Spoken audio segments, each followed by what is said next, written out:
tudo bem? Meu nome é Jéssica, sou formada pela Faculdade Anhanguera de Anápolis. Atualmente eu sou membro da instituição Floresta Cheia, que tem projetos de pesquisa dentro do CETAS, que é o Centro de Triagem de Animais Silvestres de Goiás. A gente vai falar sobre tráfico de animais silvestres. Eu trouxe alguns exemplos para a gente entender como funciona o tratamento, a reabilitação e a soltura desses animais. Então, basicamente, a gente tem que entender o que é um animal silvestre, né? Diferentemente dos animais domésticos, que é coelho, cachorro, gato, bovino, equino, eles são animais domésticos que a gente pode criar.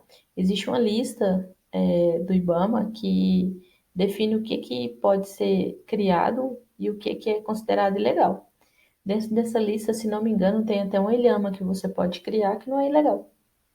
Então, assim, basicamente, animal silvestre é todo aquele animal que ele pertence à nossa fauna e que ele vive na natureza, vive livre, né? E não foi domesticado ou manipulado pelo homem. Dentro desse conceito de animal silvestre, a gente tem o que é um animal silvestre e o que é um animal selvagem. O animal silvestre, ele é aquele animal que ele é da nossa fauna, ele pode ser ou não selvagem. O animal selvagem é aquele que ele não foi domesticado ou manipulado por homem, a não ser em tratamentos, emergências, essas coisas. O silvestre não, pode ser aquele animal silvestre criado de criador que é vendido de forma legalmente, né? Então, todo animal que pertence a nossos rios, a nossas florestas, basicamente da nossa fauna, ele é um animal silvestre. Então, ele pode ser ou não selvagem, né? A nossa biodiversidade, ela é muito rica. O Brasil faz parte dos 17 países que têm a maior biodiversidade do planeta. Cerca de 20% das espécies está no Brasil. Então, assim, a gente possui uma vasta biodiversidade, bastante rica, que a gente precisa preservar. 38 milhões de exemplares são retirados da natureza. Isso é um dado bastante assustador, se eu for imaginar a quantidade de animais que a gente já tem em extinção, né? De cada 10 animais traficados, 9 morrem antes de chegar ao seu destino final. Sim, pela, pela forma com que eles transportam esses animais e muitos doenças que acometem eles também. Além deles chegarem, na maioria das vezes, morta, podem morrer no processo também, quando eles chegam nas setas. Eu vou exemplificar isso para vocês. A lei diz que crime ambiental ela proíbe a utilização, perseguição, destruição, a caça de animais silvestres. Prevê a pena de prisão de 6 meses até 1 ano, além da multa para quem desrespeitar. Então, basicamente, a pena, na sua maioria das vezes, ela é transformada em multa, né? Então, se uma pessoa ela pega uma pena, o juiz opta pela multa e ela paga essa multa. E basicamente ela pode ter tanto a multa quanto a pena e o valor da pena ser transformado em multa também. Então, uma não tira a outra, só que ainda é muito pouco pela quantidade de animais que eles traficam, por ser um crime tão rentável, né? Para esse pessoal, chamado para mim é bandido, né? Que trafica um animal desse, que faz uma barbárie dessa, porque muitas das vezes o animal sofre muito mais do que até chegar no seu destino quando chega, né? Minha foto tá apagando aí, mas eu prefiro mostrar para vocês as fotos do que o texto ali, então. Esse aplicativo aqui é muito ruim, não consigo nem saber se vocês querem perguntar alguma coisa. A lei também diz que a compra e venda e criação de qualquer outro negócio envolvendo animais silvestres é crime inafiançável. A rentabilidade desse crime, o tráfico de animais silvestres, ele fica atrás somente do tráfico de armas e tráfico de drogas no Brasil. Então, assim, ele é o terceiro mais rentável tráfico, atividade ilegal que a gente tem hoje. O Brasil é um dos países que mais exporta animais silvestres legalmente para outros países. É um negócio que movimenta mais de US$ 1 bilhão por ano. É muito dinheiro e é muita sacanagem. O Brasil transportar essa quantidade de animais, a quantidade de tráfico que tem, e sua pena ser tão branda em relação a quantidade de crime que eles fazem, sabe? Essas fotos são fotos da ONG que a gente tem. Um dos motivos do tráfico também é a gastronomia, né? Que alguns animais são considerados iguarias, que são utilizados na alimentação, em restaurantes caros, que mantêm essa forma. O correto seria ter a criação, que hoje já tem alguns lugares que tem, como criação legal de jacaré, muita gente que gosta de comer a carne de jacaré, possui já frigoríficos especificados para abatedouro e a venda legalizada desses animais. Só que nem tudo é tão lindo assim, né? Nem todo mundo prefere seguir o caminho mais certo, porque também fica um valor muito agregado à carne, então eles preferem fazer dessa forma porque visam o lucro, né? Então, muitas das vezes esses animais são traficados para gastronomia em si. O preço é muito injusto em relação às espécies. O animal, quando ele é de criador legal, que ele tem uma origem, ele tem todo um processo, esse animal é legalmente autorizado pelo órgão ambiental, esse animal possui identificação, marcação. Além de tudo, você tem todo um controle desse animal que foi feito nesse local. Não é vendido um animal doente, um animal não passa por todo o transtorno que é feito no tráfico, né? Lógico, o valor que você paga por um animal traficado é bem menor do que o valor que você paga num criador legal. Porém, o criador legal não faz a forma de, de transporte que o tráfico utiliza não é tão cruel, né? Então, assim, se for pensar, é muito melhor você comprar um animal que ele tem histórico, ele tem todo um histórico clínico, ele tem um histórico dos pais, é um animal que você pode pegar filhote, você vai tratar ele desde bebezinho, é um animal que não vai vir doente ou não vai adoecer seus outros animais. Você vai pagar um valor X por aquilo, mas vai pagar um valor de um animal bem, um animal que não foi maltratado, entendeu? A rota do tráfico, as linhas estão de azul, é a parte fluvial, no caso, né? Eles transportam por água e até mesmo de um país para o outro. Aqui a gente só está mostrando mesmo o Brasil, a rota do tráfico. A gente está bem centralizado nela, a gente passa pelas principais rotas. Então, assim, a gente recebe bicho de vários locais do Brasil. Temos ocorrências de animais que não são daqui. Igual temos o galo da Campina, que é um passarinho muito bonito que tem naquele filme O Rio, né? Que ele é aquele da cabecinha vermelhinha com pelagem branca embaixo. Ele é um animal que não tem ocorrência em Goiás, ele é da Bahia. E a gente tem a espécie com a gente porque foi traficado e a gente recebeu esse animal de outra origem, né? Então a gente também não pode soltar um animal que não tem ocorrência aqui, porque pode ter hibridismo da espécie, o animal pode não se adaptar. Então é sempre A gente prioriza isso também. Sempre que vai fazer uma soltura do animal, a soltura é feita de acordo com a sua espécie. As espécies mais traficadas, eu acho que não é novidade para ninguém que as aves são as espécies mais traficadas. As suas cores exuberantes, o seu tamanho, a forma que elas podem vocalizar, os animais poder falar e entender e ser domesticado. Então, assim, são os animais mais fáceis também deles traficarem pela forma que eles carregam.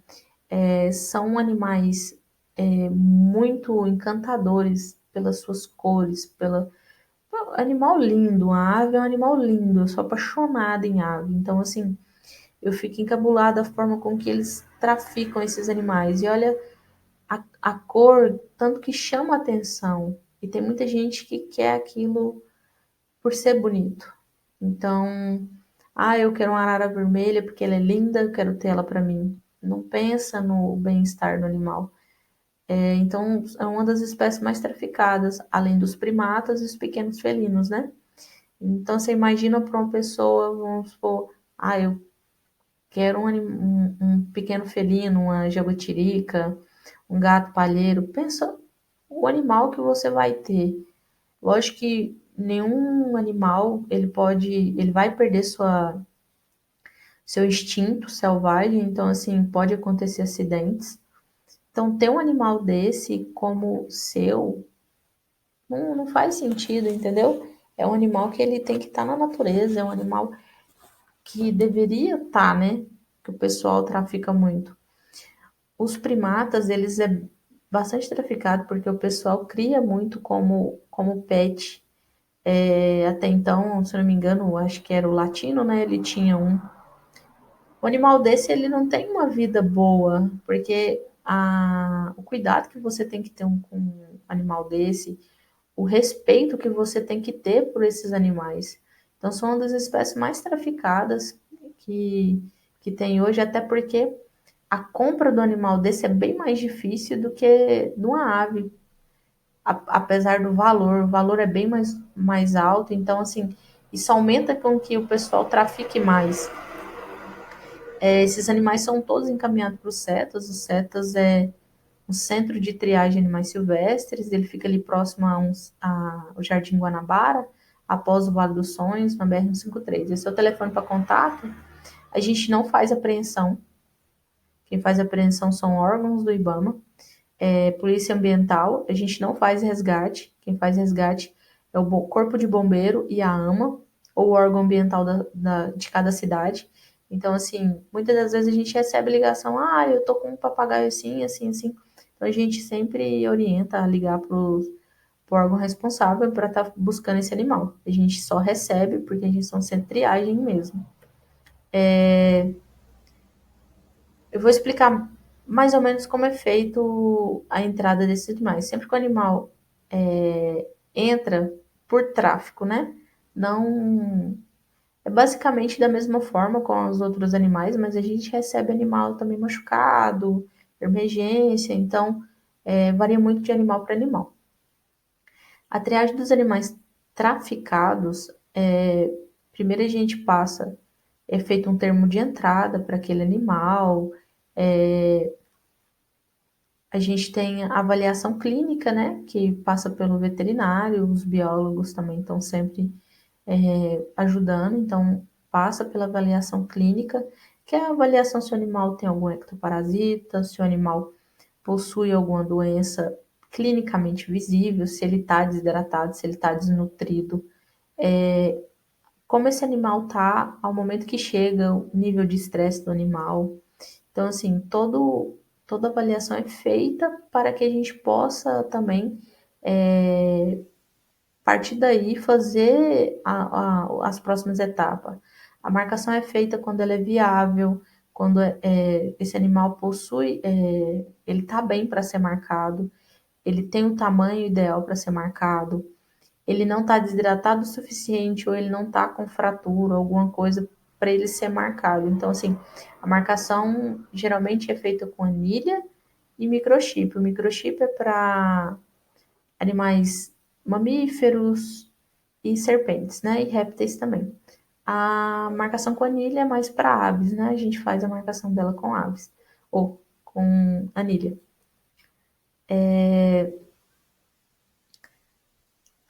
A destinação de setor, o que eu quero dizer aqui é destinação para cada animal que chega. Vamos supor, tem um animal, lá a gente tem recintos externos para filhotes, recintos externos para répteis. A gente tem piscina dos répteis, piscinas para répteis também, só que ela é rasa para jabuti, no caso, beber água, ou um pato, alguma coisa que fica mais próximo. Temos também recinto, recinto superior, que é voadeira, a casa verde que a gente chama, onde fica outros recintos fechados, que a gente consegue manusear mamíferos, pequenos felinos também, e aves no geral. Então, aí tem as quarentenas, enfermaria, sala dos filhotes. Então, cada animal desse que chega vai depender dele para a gente encaminhar. Animal filhote fica na sala dos filhotes, onde a gente tem uma pessoa que fica praticamente exclusiva por aquilo, porque os filhotes ele precisa de mais atenção, ele precisa de um olhar mais atencioso, ele precisa de uma pessoa que tenha o maior cuidado, porque por mais que a gente faça toda a avaliação semanalmente nos filhotes, a gente precisa de alguém que ele vai dar uma papa, ele sabe que o animal está regurgitando, que ele está vomitando, para poder falar, olha, esse animal não está bem, de ontem para hoje ele não se alimentou muito bem. Então, assim, a gente sempre precisa de uma pessoa com mais carinho e atenção na sala dos filhotes.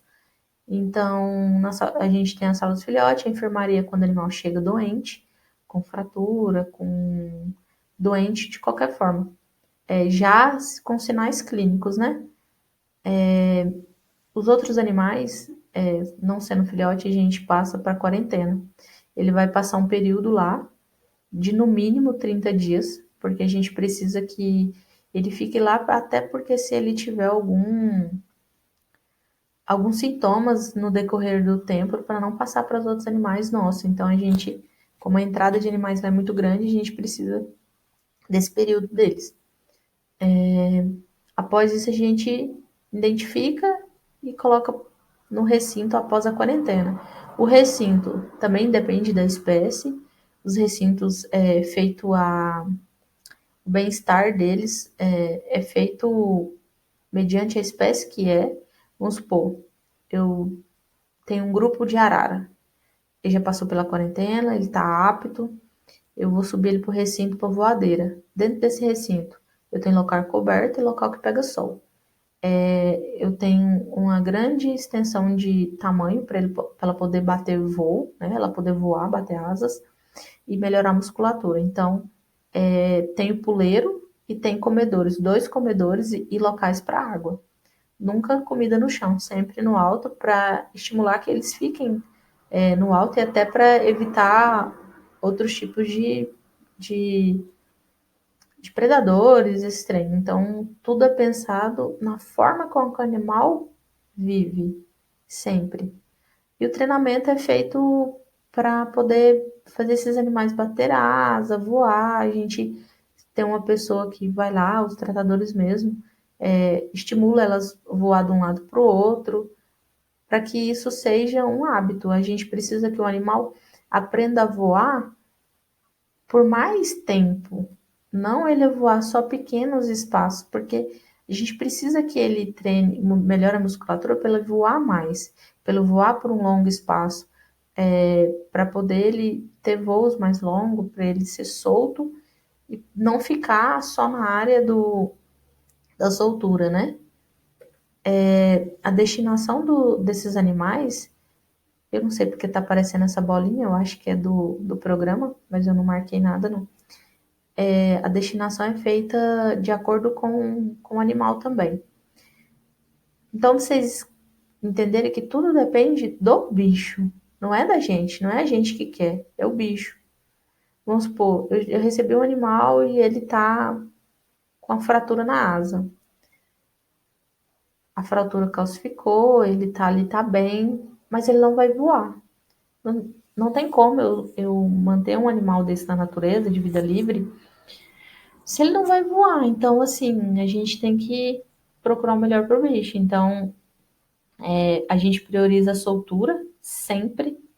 A gente prioriza a soltura desses animais. Caso não venha conseguir a soltura, a gente faz.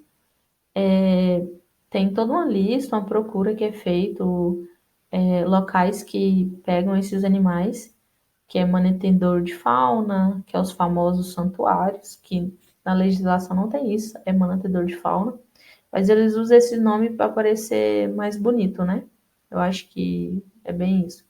Os zoológicos, os criadores. Então, assim, tudo vai depender do que cada local tem seu plantel. Se ele recebe aquele tipo de animal e ele está apto a receber, ele é encaminhado para lá. E vai também deles querer, igual, vamos supor, a gente tem uma onça parda. O zoológico goiano não quer. Então, não tem como eu encaminhar para lá. E onça parda é um animal que tem demais. É difícil encaminhar um animal desse, entendeu? Então, não depende só dos setas, depende deles querer o animal. Então, é uma procura nossa e uma procura deles. Mas a gente visa o melhor pro bicho, né? Vamos entender um pouquinho do processo na prática em relação a 3 casos de tráfico que a gente recebeu. E 2 foi dos setas mesmo e um foi encaminhado para a gente. Então, acho que vocês vão entender melhor. Vou tentar exemplificar. Esses animais foram encontrados sendo transportados dentro de um veículo, se não me engano, próximo a Uruaçu, na BR-153. Foram encontrados dessa forma. Aqui era para ser o assoalho do banco, onde fica próximo ao tanque ali do carro. Eles fizeram essa estrutura com madeira, com alguns buracos, e para poder ter ventilação e tal. E aí tinha várias aves, tinha ararajuba, papagaio, dentro das malas, arara vermelha, animais dentro do saco. Então eles estavam carregando dessa forma. Onde eles foram encontrados, um local totalmente sem estrutura nenhuma, aqui forração com serragem, né? E bastante sujeira, os animais tudo um em cima do outro. Esses animais eu não tenho muitas fotos, até porque lá no CETES a gente não tira muita foto. Então, assim, a triagem desses animais foram feitas antes. Nessa época eu não estava no CETES, então não foi feito, acho que por outro veterinário, não me lembro na época. Foi feita a triagem desses animais. E esses animais, a maioria, como era filhote, foi encaminhado para a sala dos filhotes. Foi feita a marcação com anilha, né? Que a grande parte era aves. Avaliação clínica foram feitas, eles foram estabilizados e tratados conforme na época foi necessário. Bem quando eu avaliei eles, que eles tinham tido alguns óbitos e a gente mandou alguns animais para Luciana na UFG para ela poder fazer algumas necrópsias para gente avaliar e tal. E a Luciana ajudava demais, ajuda até hoje, né? Ela me orientava bastante, mas o Stevens, que era da minha faculdade, então na época eu ainda não tinha formado e eu era muito ligada com anestesia. Eu tinha feito estágio 2 anos com o meu professor em anestesia, então a gente anestesiava do rato ao cavalo. Então, assim, era a minha vida, eu mexia só com pet. Então, a partir do momento que eu fui lá para o CETAS, era todo dia, eu tinha que ler, tinha que estudar, então foi muito desafiador para mim. Então, assim, a partir do momento que eu vi que o animal tava com a pele avermelhada, começou a morrer bicho e aquilo era muito esquisito. Eu não entendia, não achava o motivo. Então, assim, tive a ideia de fazer o mesmo exame que a gente faz nos cachorros, né? Pra gente ver algum tipo de sarna e fungo, a gente faz o imprint, que é colocar a fita adesiva, né? A gente prega a fita adesiva na pele do animal. No caso, eu fiz na região de baixo da asa.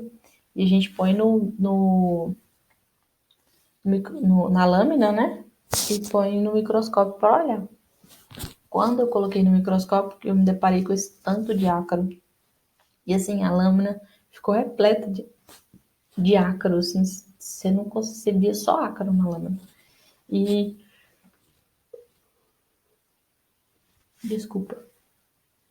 Aí eu encaminhei essa lâmina para um professor e ele identificou como sendo o ácaro gallinae, que ele é comum em granjas, é um ácaro bastante resistente.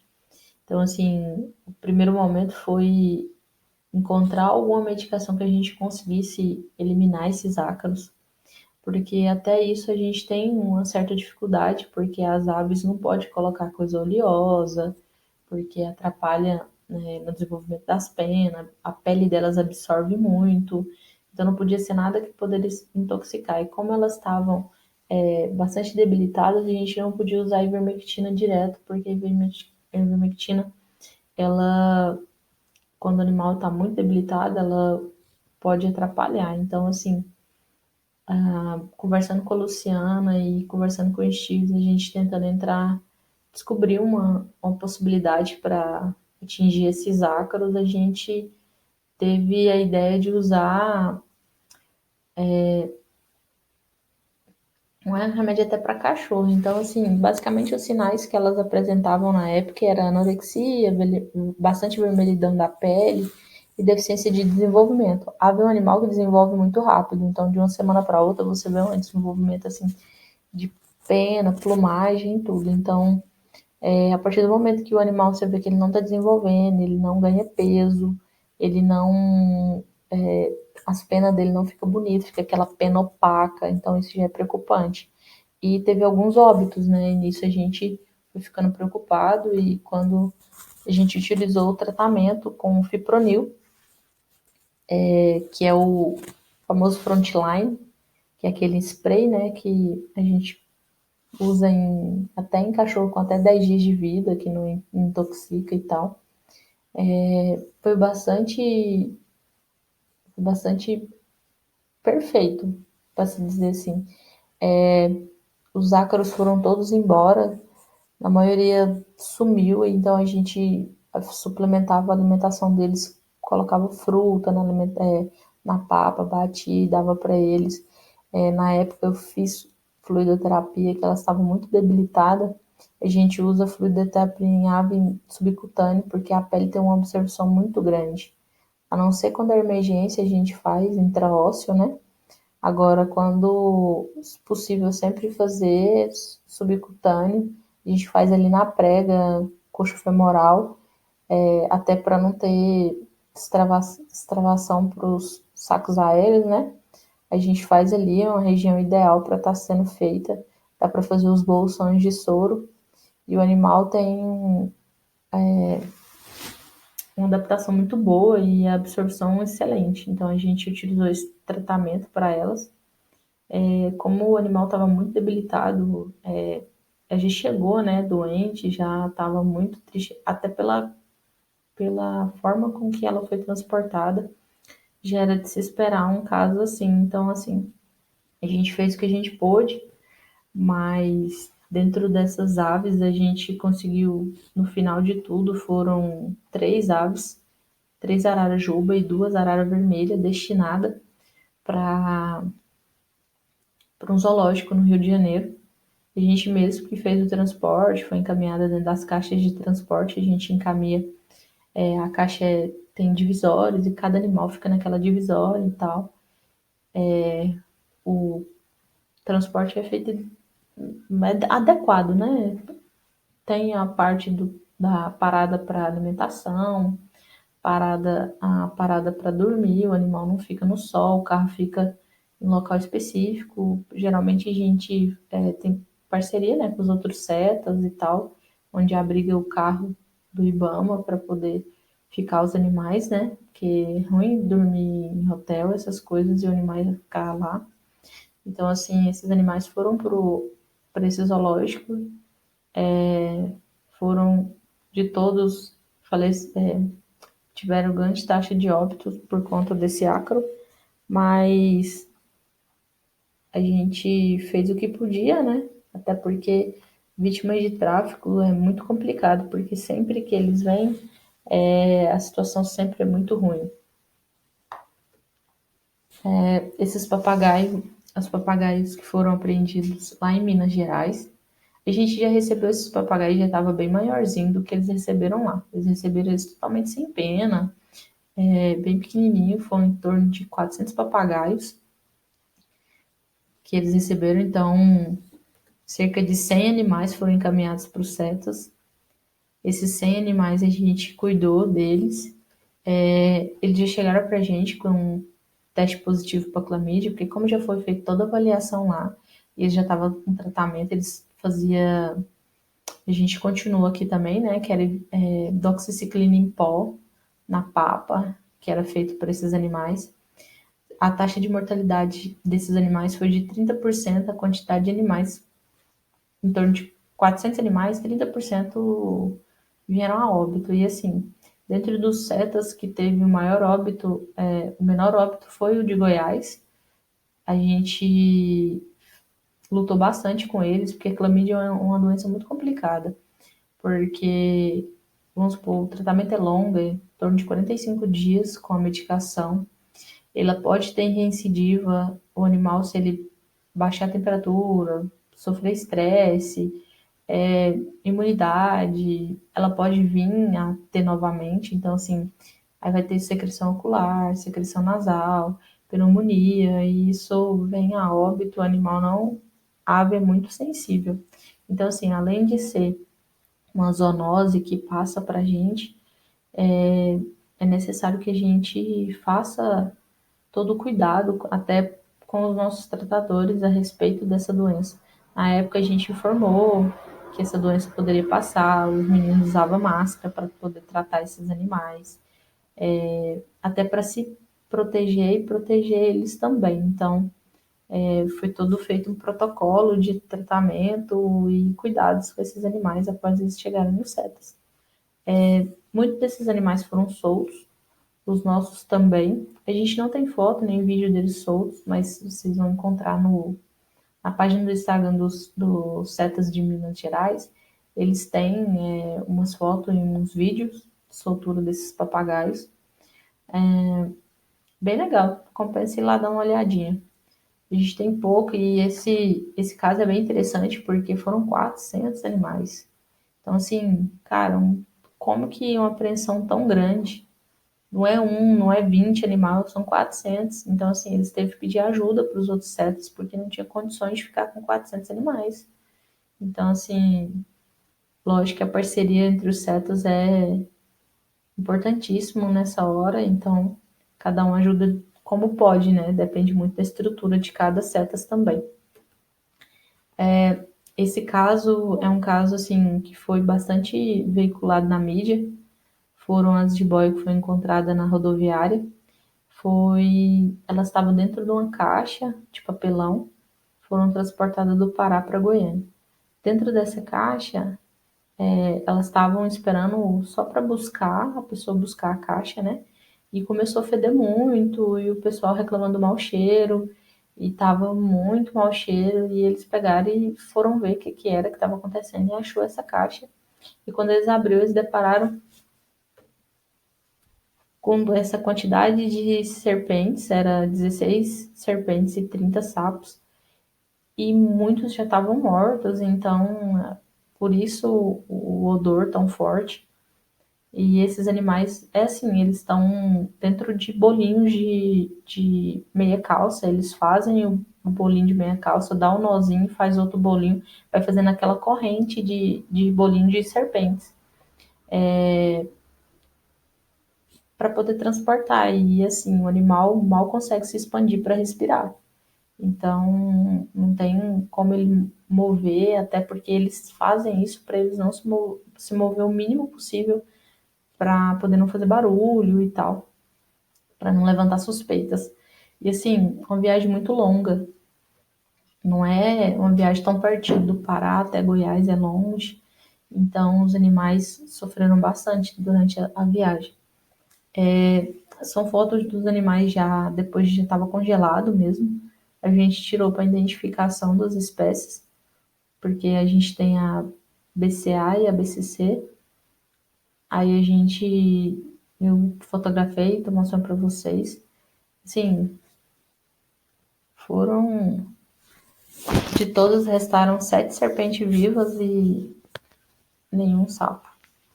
Então, assim, o sapo mal deu para identificar a espécie, a forma que ele estava todo grudado no jornal. Não tinha, não, tava só o resquício deles mesmo. Então, assim, a gente conseguiu fixar um no álcool para poder identificar. Mas, infelizmente, muitas dessas serpentes vieram a óbito, né? Só que já chegaram mortas. As que foram para lá, a gente não teve óbito, não. Até porque a gente fez um trabalho muito intensivo e serpente é um bicho mais fácil de tratar, assim.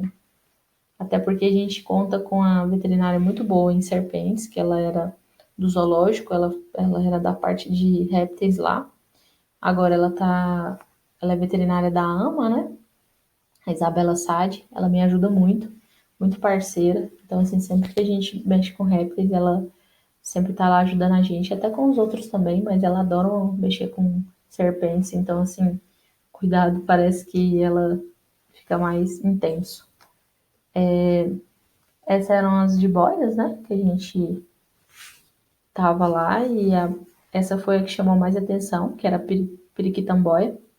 Ela não ocorre aqui em Goiás, ela ocorre na Amazônia, lá no Pará.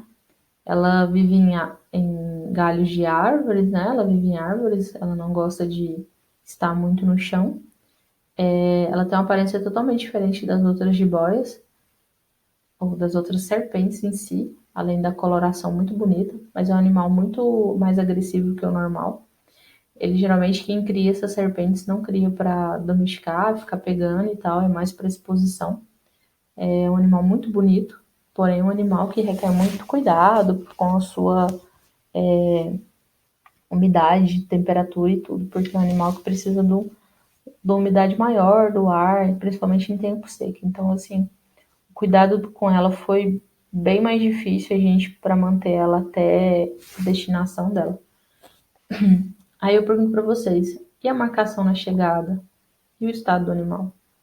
Se ele viajou esse tempo todo dentro de uma caixa e totalmente imóvel, e tantas morreram, será que ele chegou bem?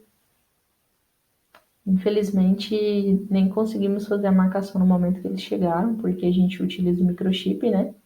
E a partir do momento que a gente pegou eles estavam bastante desidratados, não tinha como microchipar um animal tão desidratado e acabar machucando, e a gente preferiu estabilizar o animal para depois fazer essa marcação.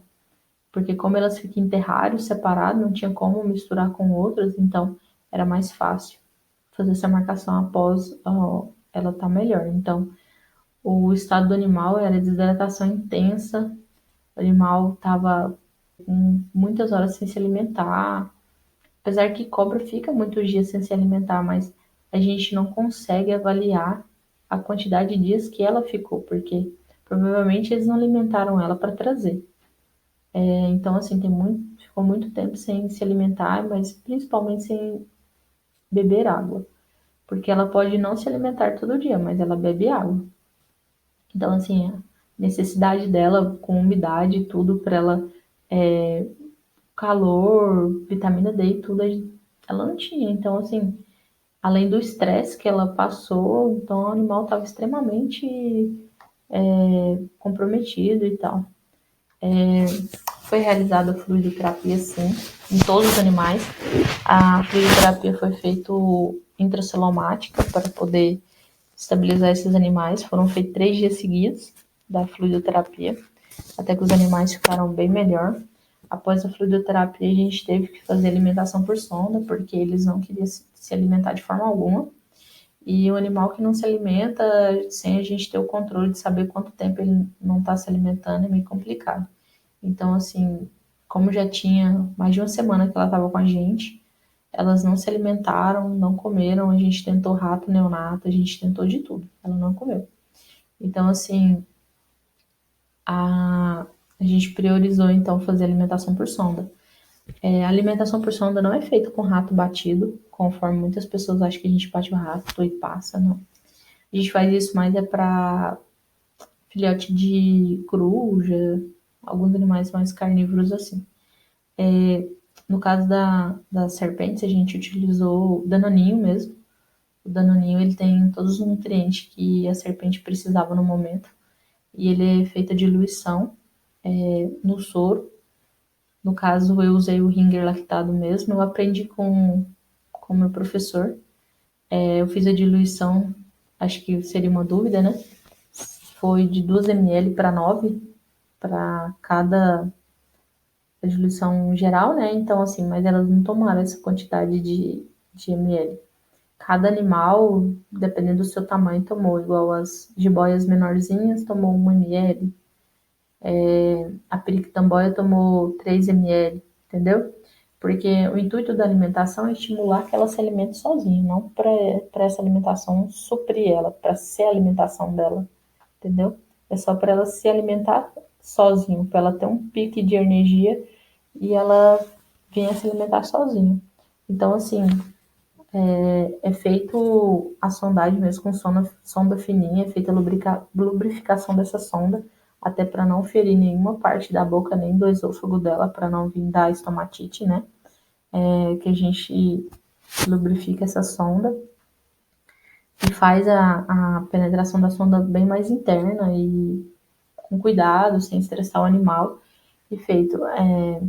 Esse animal tem uma boca linda, ela é linda de qualquer jeito, assim, uma foto magnífica que a gente conseguiu tirar. Após os 5 dias que ela se alimentou, ela já estava comendo rato. Então, assim, a gente jogou um rato mais filhote para ela e ela se alimentou super bem com ele.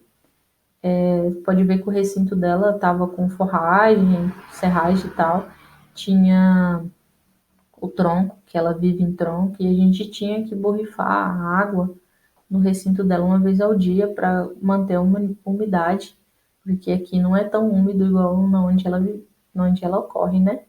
Aqui é mais seco. Então, assim, alimentação por sonda, com o intuito era só para isso, para estimular ela a se alimentar sozinha. E a gente conseguiu. Então, todas as serpentes voltaram a se alimentar. Após a estudo, a estabilização dela, a gente iniciou o processo de destinação das espécies. No caso da periquitamboia, foi feito todo um processo de pesquisa, como tem um questionário que as pessoas, que tinha muita gente interessada nela, então assim, teve que fazer uma seleção para ver quem estava apto a receber ela. Então, dentro dessa seleção foi escolhida uma pessoa. E essa pessoa procura um veterinário para poder fazer o processo de destinar ela para onde para onde ela for, né? Então, no caso, na época foi eu que fiz, foi no início desse ano.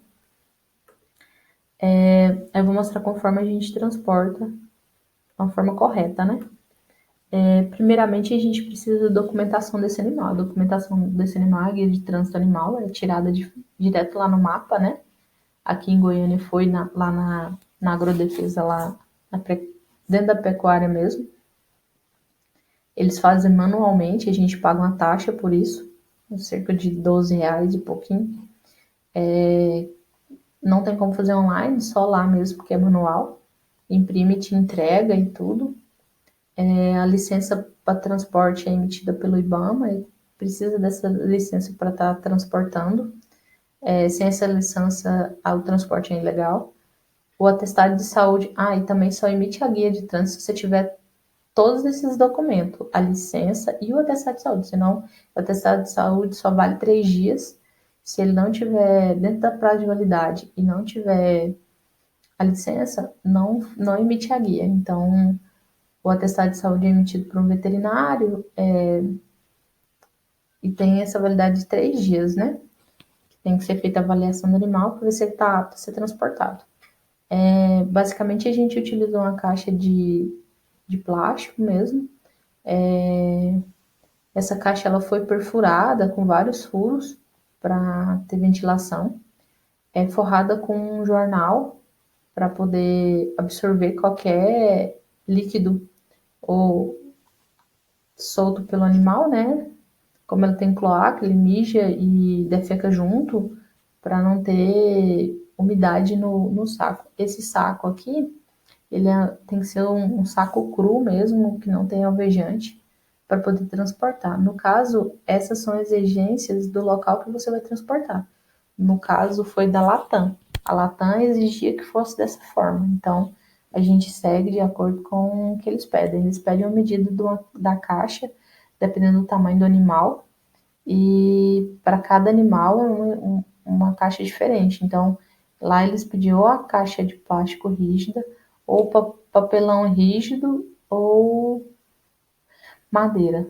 Então, assim, como a gente paga por peso, a caixa de plástico era mais viável no momento. Foi feito esse lacre ao redor da caixa, até para a segurança do animal e do voo, né? Para que não saia.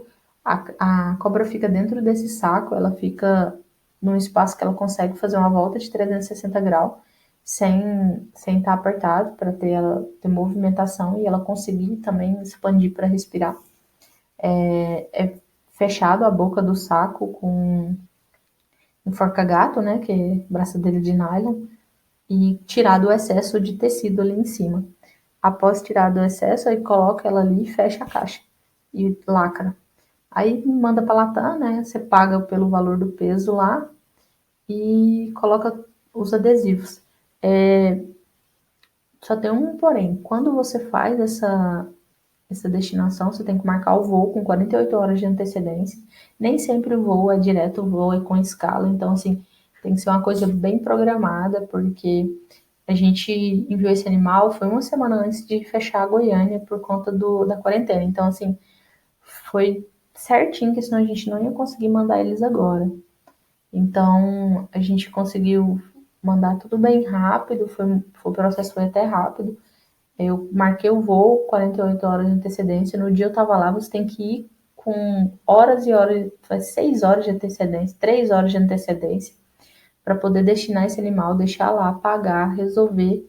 E depois, sem a pessoa que vai receber na cidade, no aeroporto, ela tem que pegar o número do voo, o número do despacho e ter a documentação do animal também para poder buscar lá. Não é qualquer pessoa que pode, tem que estar nessa guia, nessa licença do IBAMA, tem que estar com o nome da pessoa, entendeu? Para poder estar pegando esse animal lá. E assim ela foi bonitinho. Esse é o Centro Amazônico de Herpetologia, quem recebeu. Essa aqui já é a periquitamboia, que o Breno mandou pra gente a foto, falando que já estava tudo ok, que ela tinha chegado super bem. O Breno e a esposa dele, né, que comanda e toca o centro de herpetologia lá, eles estão contendo uma serpente. Aqui são todas onde ficam as cobras, as serpentes dele, tudo, fica tudo organizadinha. Vê que é um local bem organizado e lá ele tem o trabalho com a reprodução das espécies, né? Eles fazem a reprodução das periquitamboias, então é um trabalho bem legal que eles produzem lá. Esses aí alguns locais que vendem a venda legal das serpentes e aves, tem outros também, mas isso aqui é só para critério de conhecimento mesmo. Existem vários locais que vendem legalizado. Compensa seguir, é bem legal. Eles avisam quando tem bicho novo, os tipos de espécies que estão vendendo. É bem interessante. Queria agradecer a oportunidade de estar fazendo essa palestra. Era para ser pessoalmente, só que veio a pandemia. Eu espero que nesse tempo que a gente está todo mundo de quarentena, eu possa contribuir com o conhecimento de vocês. Eu deixo aqui meu Instagram, Caso alguém tenha alguma dúvida a respeito do assunto da palestra ou queira alguma dúvida com outra coisa, eu estou aqui à disposição para poder ajudar. Esse aqui é o Instagram Floresta Cheia, que é da nossa ONG, o Instagram do Centro Amazônico de Herpetologia do Breno, e o Projeto Asas, que é do CETAS daqui de Goiás, que é um projeto muito interessante, de soltura de animais silvestres. Lá tem uns vídeos interessantes, algumas coisas. Se vale a pena seguir o pessoal. E sempre que vocês precisarem, estamos aí. Se precisar de mim, alguma dúvida. Meu Instagram, estou postando vários casos clínicos de animais silvestres que eu estou pegando mesmo. Sempre que dá eu posto, mas o tempo é meio corrido. Se puder, fique em casa. Eu acho que nesse tempo de quarentena, aproveita o máximo que vocês puderem para poder estudar, ler livro, aproveitar enquanto vocês estão em casa, para poder estudar o que vocês gostam e o que vocês vão estudar lá para frente, que vai fazer diferença para vocês. Então, assim, meu Instagram tá aí, só mandar mensagem no direct. Estou à disposição de vocês, tá bom? Muito obrigada, tenham um bom dia para vocês. Precisar, estamos aí.